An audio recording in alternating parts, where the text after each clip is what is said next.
د سلام په وړاندې کولو سره د نن ورځې تازه لاندو او مهمو خبرونو ته له مریم هوتک سره ښه راغلاست. د نن ورځې د مهمو خبرونو ترڅنګ د اثارو بیې هم درته لرو او راسره اوسئ. له تاجکستان او چین سره د ګډو پولو د ساتلو لپاره ځانګړي ځواکونه ځای پر ځای سوي دي. د بدخشان د والي مرستیال نثار احمد احمدي رسنیو ته ویلي چې د منصوري ځواک غړي له تاجکستان او چین سره د ګډې پولې د ساتنې په موخه ځای پر ځای سوي دي. د په وینا دا یې ځانګړي ځواکونه دي چې په سختو عملیاتو کې برخه اخیستې ده او اوس هڅه کیږي چې دغه ځواکونه له یادو دواړو هیوادونو سره ګډې پولې وساتي.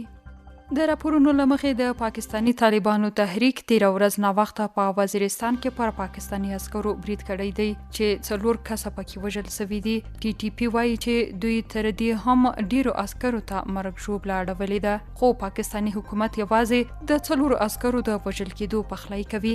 د پاکستاني طالبانو تحریک داسې مهال پر پاکستاني عسکرو برید کوي چې عمران خان له دوی سره د سولې د رامنځته کېدو خبره کړې وه، خو یادې ډلې رد کړې او په دغه هیواد کې د خپل خوښي نظام پر رامنځته کېدو ټینګار کړی دی. نړیوالو او سیمهییزو پروژو کې د افغانستان ګډون د دایمي ثبات لپاره مهم دی.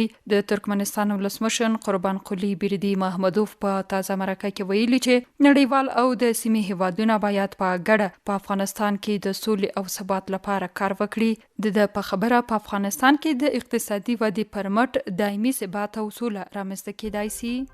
او د پاکستان لومړي وزیر عمران خان تیره ورځ په یوې مرکې کې ویلي دي چې امریکا او د افغانستان نور نږدې او ګاونډي هیوادونه چین، روسیه د افغانستان کې د طالبانو حکومت په رسمیت وپیژني. خان ویلي چې د افغانستان ستونزې سولیز حل لري او د جګړې او نورو فشارونو خلاف دی.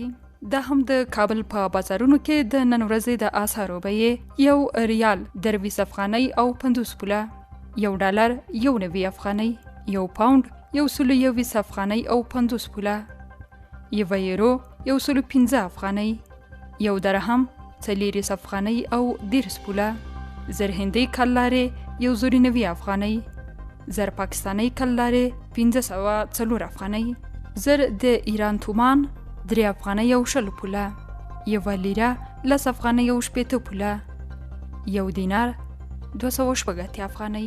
مننه چې د دې مهال د لنډو خبرونو لیدونکي وي. در بیا او بل ویډیو د الله پامان.